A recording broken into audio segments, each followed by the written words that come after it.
Okay, hi there, and welcome back to the Live Good Enough podcast.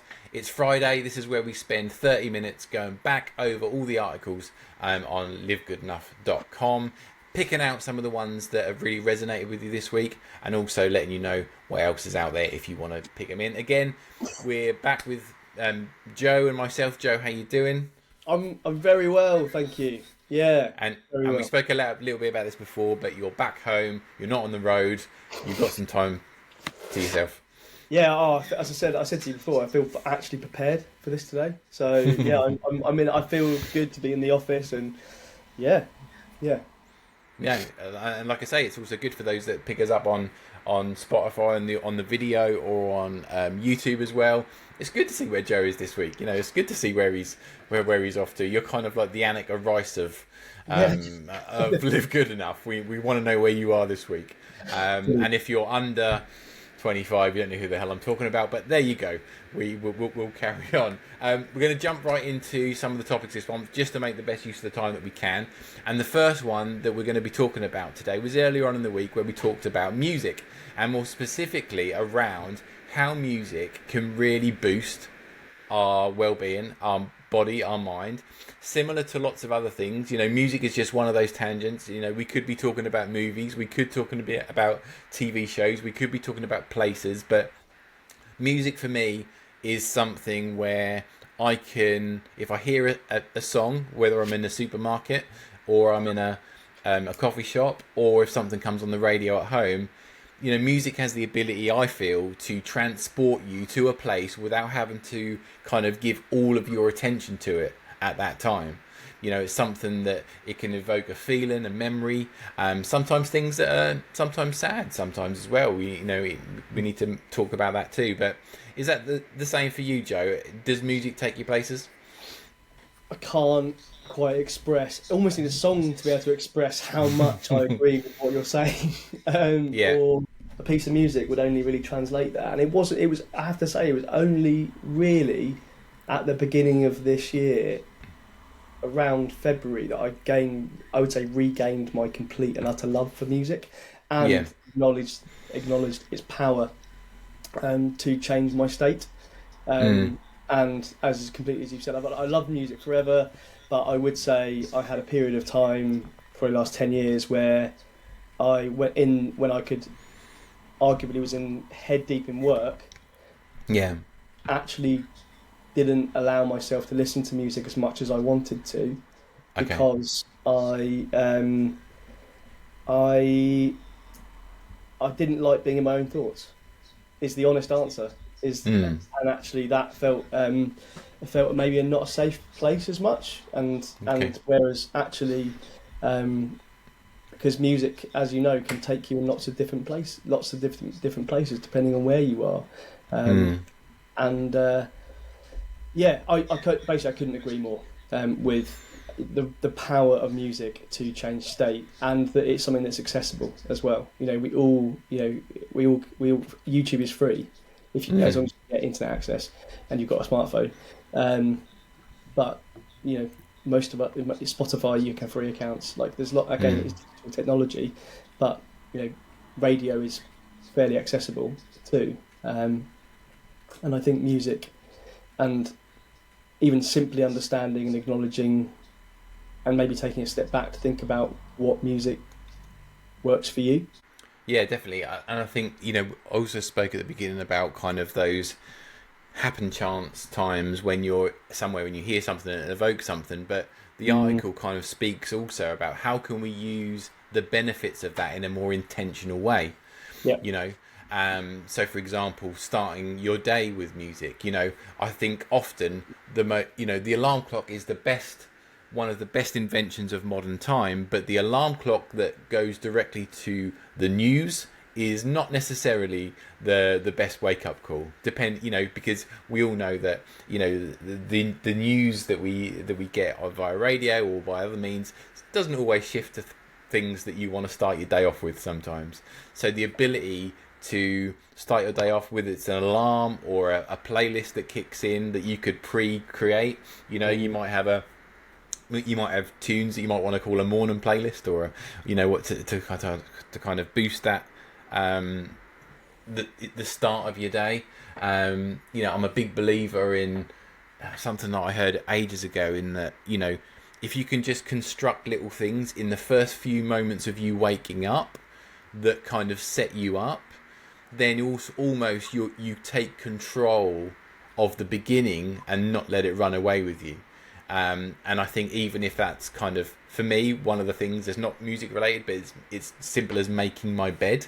So for years, I might have got out of my bed and left it and gone to the shower or something. But for me, getting up, making my bed is the first thing. For me, that's a good win and a good way where I come back and I see it nice, and that just works for my own kind of dopamine levels. Yeah, starting your day with music, I think that's a good thing, and creating playlists we talk about as well. And something that, you know, as people that kind of both work from home a lot of the times, is using music in some of the breaks that we have throughout the day, whether it's at lunchtime or it's, you know, in other parts of the day.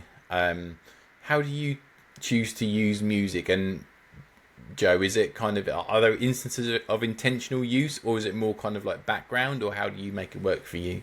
Yeah, again, Ross, thanks. The word is mad. Our brains feel like they're one. When you use the word intentional, what I was going to say is actually I've become much more consciously aware of how I'm using music intentionally. Yeah.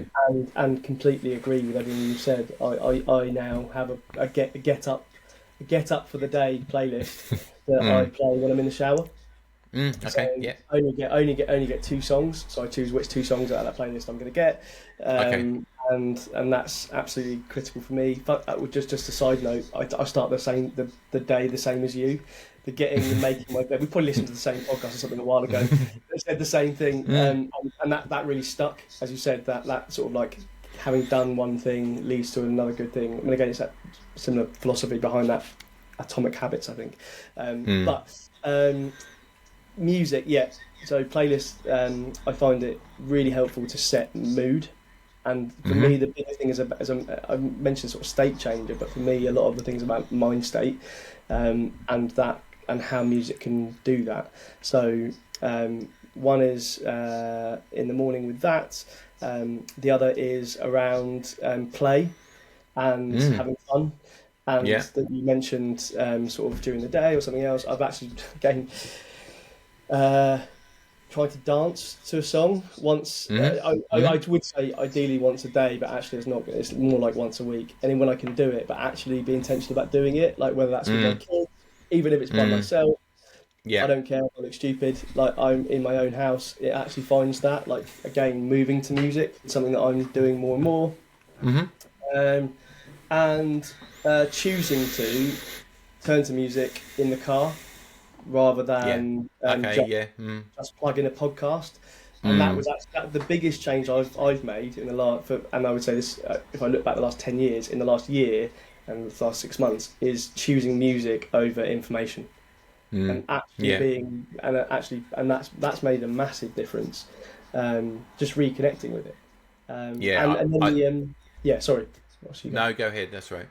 I was going to say, and then the last you asked. So yeah, that's how I use it. Oh, work, and then work again. Work for me is a completely different sort of. And I've got very eclectic, but potentially similar to you, eclectic. Music taste, so it can be anything, but when it comes to work, I find I don't work well to things with words a lot of the time. And so I've been listening to, again, whether you call us as music, but like green sounds, or brown noise, even green noise, and using some of these focus playlists or classical music, and again finding that to really help me when I need to focus on something,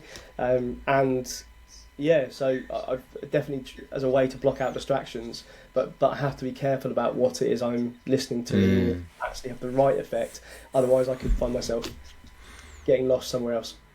Yeah, I think for me also, because I often use music or sounds kind of as a wind down thing as well at the end of the day. So I need to be mindful that I'm not using similar sounds, because my brain goes, "Oh, you're going to bed soon," when I'm not. So I have to be a bit mindful of that. But yeah, I agree. It's so powerful, and I think sometimes if we can anchor some of the things, maybe past experiences or a festival that you went to when you were 18, and maybe someone you watched someone in a band, I think to scatter a playlist with some of that as well, I think is a good kind of anchor point to take you back to that, and almost, yeah, exactly what you said around, you know, not having to think about using time to learn something or to you know, listen to a conversation about something, but it's okay just to have that space to just use it and bring it in and let it go again, I think. 100%. Two things I'm just going to add. One is reference a really good friend who does a lot of work in this space, called Dr. Hazel Harrison, and she's a clinical psychologist who, again, I've been talking to a lot more about her work and the use of music, and I've also been using it with clients of mine. When we're first working together, I'll ask clients what music gets them going, and what music means to them, and then I create a playlist for them that often can be for people to then generate the right feelings in order to go into the right coaching or mindset.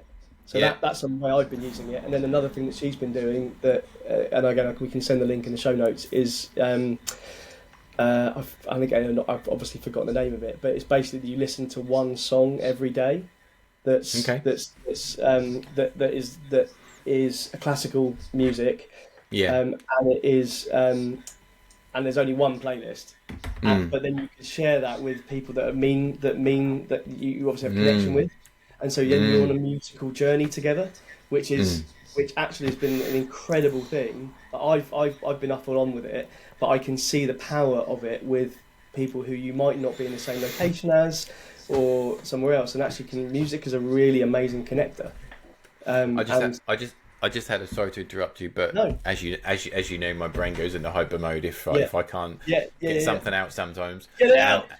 I just thought of how great a gift it would be, right? Say if there was a song that meant something to you, or maybe a song that you had just come on the radio and it made you think of a person. How great would it be to send a link to that person in a text message in that time and say, look, this came on, I was just thinking about you. You might know the song. If not, here you go. Yeah. I think there's ways in which we can use it to, I don't know, to serve in some way. Or, you know, sometimes you could say, I listen to this song when I feel in a certain way. Maybe it's a conversation off the back of a conversation you've had with this person in the past where you can gift it. So I think there's a way in which we can gift the responses that we get personally and offer it as an invitation to others sometimes as well. Completely agree.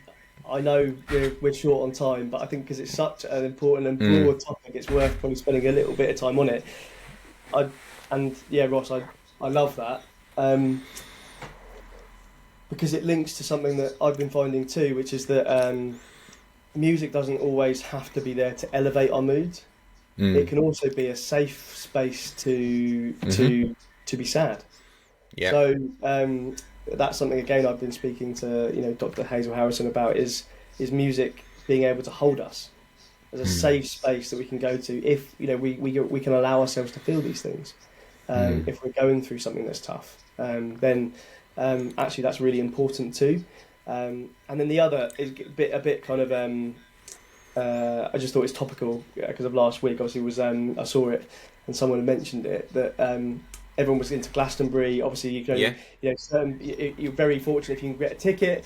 A lot of us are there on the BBC watching highlights and whatever. And then there's this thing. So nostalgia was obviously part of the article that was mentioned, but there's this new concept of glastalgia. So people missing the experience that they have when they're there and trying to relive that in whatever way they can through the music that they listen to. I think music, and as you said, whether that be live music, you've seen it, whether it be links to an experience in life, like your first wedding song, whatever it is, like the power of it to connect physical experiences over time is just incredible. as you say, I'm mindful that we move on to the next one, but it's something that I think we might even pick up at a later time and explore more, because I think especially around that using music to as an invitation or a gift, I'd like to talk about that more, I think, as well. Love But it. we're going to move on to a term that some people may or may have not have heard before.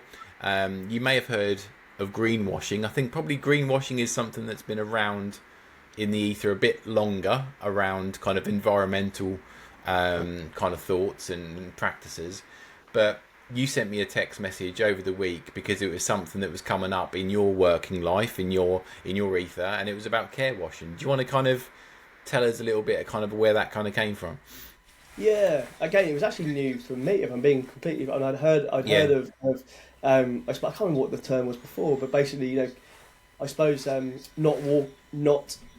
So this is in relationship to the wellness space, in terms of well-being, and particularly around organisational culture and their response to what services or responsibility is taken by organisations around these bigger issues. So as you've said, greenwashing is environmental, care washing is about the lack of or perceived lack of actual care a company is providing for its employees versus what it is wanting to promote publicly about yeah, the things that it does. So again, it could be superficially putting on, again, I'm very entrenched in this space. I've been involved in the mental health and wellness space for quite a few years, and you know I'm also not disparaging any of these things individually because they can be really important. But if you do not provide foundational and actual care, or decide to understand what's actually going on for your employees, and yeah, instead just put on token well-being initiatives or events, and a lot of the time, again, and this can also be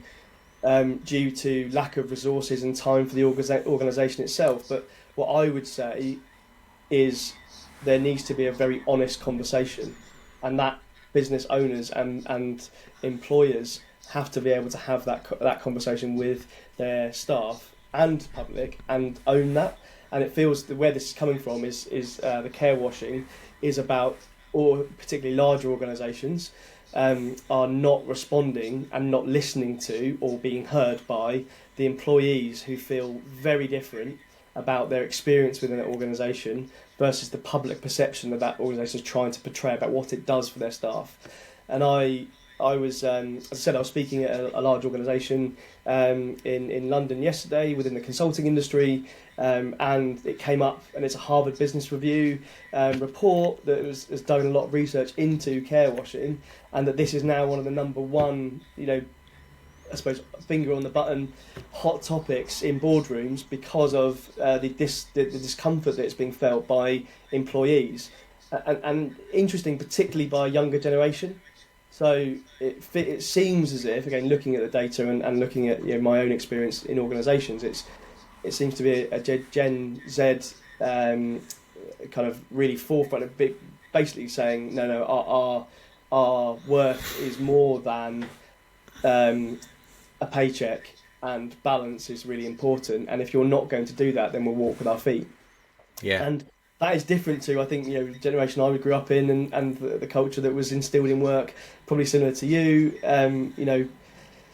There was a fear. There is a fear around the work culture, but the idea of care washing is basically actually keeping your employers accountable for whether or not they are actually implementing change in an organisation that has a positive impact on employees' well-being, rather than just one that is a false veneer.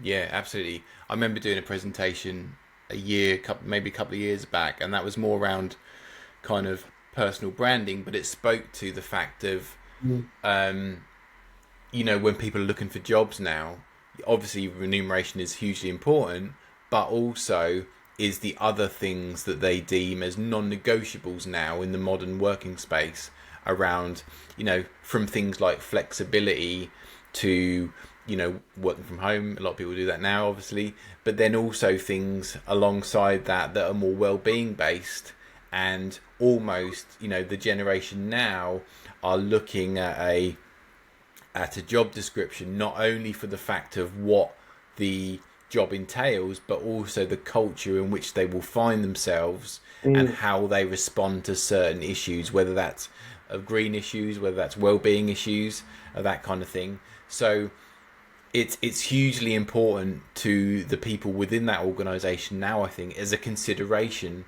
for their next move. But equally, we need to be mindful that, you know, as marketers or as people who are recruiting, that we don't use that what we offer in that first instance carries through as a long-term commitment. Yeah, I couldn't absolutely a long or sustained, and is part of, I say, the fabric of that organisation, rather than being, you know, something that is there, as I said, just as window dressing. And I think, yeah, I'd say it's been there for quite a long time, actually. What I found most interesting is that it's been, from my perspective, it's been there. Not all of my working career, but certainly from about 2012, I started to be really aware of, you know, organisational culture, how that was what was going on, how people were feeling disenfranchised, and what they wanted actually to have from employer. Yeah, I was working within the creative sector, and I wouldn't say that we were ahead of the game. I just think that actually it's now just far more widespread across all sectors, and I think you're right in that. You know, it is about that being more than just a paycheck that people are looking for. But I think the other thing is, I think it can be misunderstood as something that's really costly, really going to make a massive difference. Actually, it's just about listening. A lot of the time, it's it's about space and time and providing those environments for your staff to be heard, versus assuming what they want and then doing something that actually isn't meeting the needs because we don't have time, or because we're, you know, short on. And all this is like, actually you make time and you find you actually get time back because you if you were to do it properly, because you'll find that everything is actually more efficient once you've made the time and space to do so. So yeah, it's a really, I think that's why I'm really glad we are talking about it, because it's very, very important from my perspective of what I've seen in organisations, and particularly, you know, that challenge from going from small to large organisations who find it really difficult to actually breed and harbour a sense of family or, you know, real nurturing culture, because they are just so big. Yeah, and I think that's where you don't feel like a number, you feel like actually someone who's cared for as part of the organisation. So that's where this all sits. Yeah, I think another important piece is that if you're listening to this or you're watching this, and, you know, don't dismiss the power that you have as an employee to use your own ideas to create something within your organisation.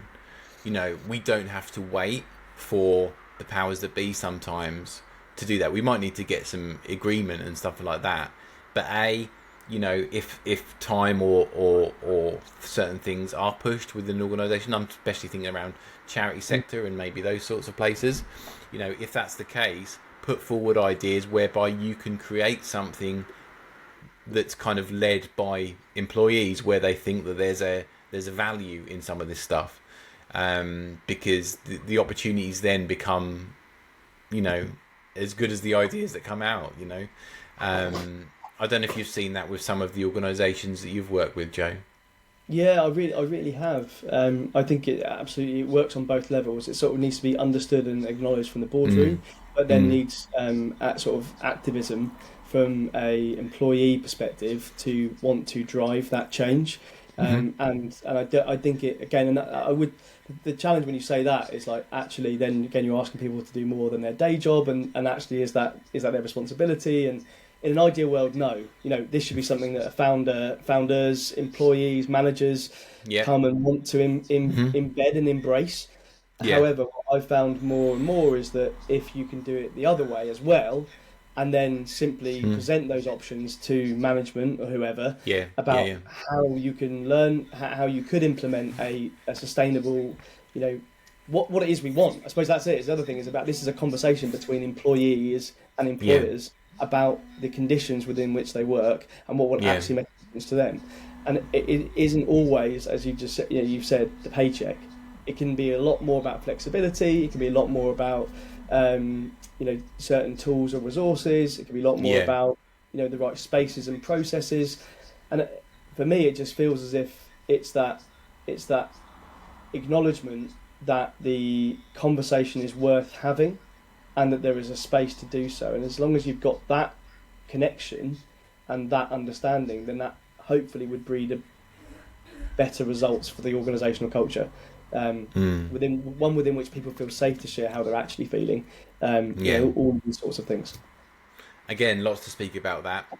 But again, I'm conscious of time, and we're going to move on, and we're going to be talking. We're going to be talking about books, and so this has kind of come out of just some thoughts I'd had over the last 6 months, I'd say, where I prompted probably because when Mr. Amazon came knocking at my door, and he gave me a brown envelope, and I opened that brown envelope, and there was a book that I'd ordered recently. And then so I took that book out of that packaging, walked over to my bookcase, and put it next to a book which I hadn't yet read, which was next to a book which I hadn't yet read, which was probably next to another book that I hadn't yet read, and it kind of made me think about, do we see books differently in 2024 to an extent? Obviously, we know the benefit. We wouldn't buy them if we didn't think they had the benefit of learning something new, exploring a new conversation.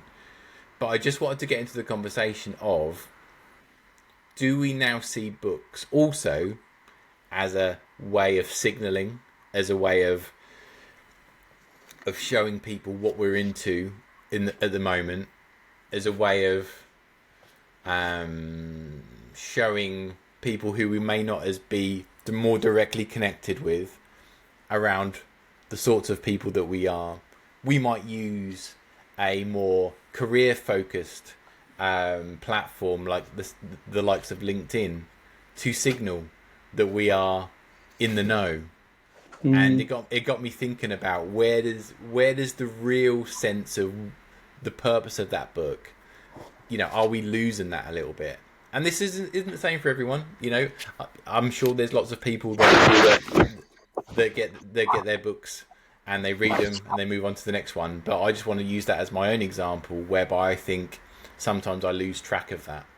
And I don't know what your experiences is on that, Joe, as well. Yeah, I suppose maybe I'll just come back with a quick question. Sure.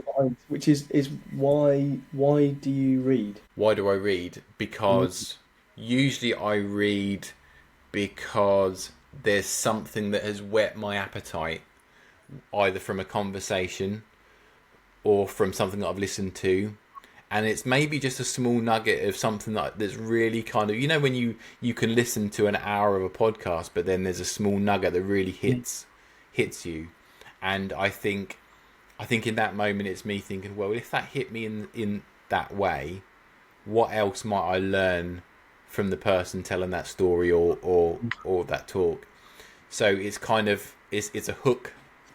A book is a hook that leads me to an idea which resonates with my values or my thoughts around a certain subject. Yeah, I mean, I completely agree. It feels like we're very aligned, but I know that my wife reads for a completely different reason. Oh God, yeah. No, I'm saying, and this is why I think it's really important. Is like I can't read fiction. Well, so here you go. So, but again, this is a longer conversation. I think maybe we do one around it, because that to me is really interesting. Even I'd love to get a broader sample pool to see it's not just two men who think differently, but because I know a lot of other men who read autobiographies, and again, when I've been able to make the space and time, actually they're really good. But again, I don't read fiction, but my wife does. That's her escapism. That is her way of disengaging, slowing down, reconnecting. My own experience could not be more similar to yours, Ross. I think we're both very curious. It all starts from this element of curiosity or something that, as you say, has piqued interest, and then I'm like, wow, I want more of that. Where can I get it? Brilliant, a book, fantastic. And I think I'll just pick up on a touch very lightly, conscious of time. One is it always starts with a good intention. So you never exactly say I'm looking at 10. I'm looking at 30 books that I have read, probably less than half of all of them put together, if that. Which says more about me and the way that I digest information and how I learn. versus about the intention to actually absorb the books, but that's a different point. I think the virtue signalling thing is real. I definitely think that, because of the virtual nature of work now, the persona and the environment within which we set ourselves up says something about us. We know it does. Why is it that people are interviewed on TV, they do have a bookshelf behind them most often than not, to potentially show that they're well read, or even to promote something that's their book, whatever it is. And then I also think the interesting thing about books is the medium within which, even whether it's something that's digital or on a Kindle or the physical nature, I wonder, because again, I don't know whether or not part of this interest was actually about the booming nature of the book industry as well, or the fact that it's still doing pretty well, which is, I think, in relationship to the fact that we are acknowledging the real importance of having something that's tangible, and the difference there is between reading something physical and reading it on a screen. I'd be really interested to know a bit of a breakdown on stats, and we might not even be able to pull these stats, but the boom in the book industry, has that been from the want and the need of learning through that medium, or has things like social media and the almost aesthetic nature of a book almost helped with that boost? That'd be interesting to know. Yeah, really interesting. I've just looked up. It says that I'll use America because obviously America's massive, but the publishing industry is one of the fastest growing since 2017 to 2022. So again, and it is showing huge resilience against lots of other industries that are there. And I completely agree with what you've just said. The other building on that, and maybe to the same point, is and this is actually even the reason that we started Good Enough, was about our feeling that if there were so many people saying, do this, do that, be this, be that, in order to be good enough, and the way in which they were gaining their own credibility was writing books. And it was almost like, if you don't have a book, then you're not credible. And that, for me, is where I start to feel a little... That's where, in a way, I've just sort of switched off and gone, that's not me.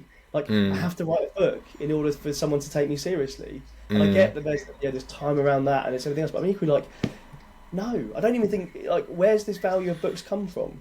Like, actually, books, you don't have to have read a book. You could have you could have watched a YouTube video. You could have done the research online. You could have listened to a podcast. There are so many other ways that you can gain that information that I feel, but I literally, I think we see it because of potentially the connection between the academic industry as well, and where the history behind research and books has come from. So yeah, anyway, that's a bit of a tangential point, but I think it is related in that it feels as if there's been a huge push on everyone needing to write a book. Therefore, there's been a load more marketing around books. Therefore, there's been a load more people buying books as a result. Yeah, definitely. I mean, if you're listening or you're watching, and we'd love to hear your thoughts on this subject as well, because I'm pretty sure that if you're listening to this, you're probably quite like-minded to the way that Joe and I are. So we're probably interested to hear what your thoughts are around that subject. As well as these three that we've spoken about today, there are obviously two others you can catch up on. We've got one around how to stay well when working from home. Huge subject. Loads of people are working from home at the moment. How do we keep that kind of... how do we keep our well-being in check, I guess, and we speak a little bit about that. And also about smartphone notifications. One of the greatest things I've done in the past few years is turning off my smartphone notifications and going into apps to try and be intentional. When I needed to use them has been huge for me. It might not be a good fit for you, but I think it's worth a conversation at least. So have a look at that as well. Again, we'd love to cover all these things, and maybe we will do in the future, or we may have certain episodes based on some of these things. But until then, we just want to give you a flavour. And if it's something that you want to hear more of or see more of, please let us know. Reach out in the normal ways. You can DM us. You can email us through the website. You can go on Spotify, leave us a voice message on there as well, or on YouTube. But we'd love to hear from you. But until this time next week, live with Good Enough, and I'll see you soon. Take care. Bye.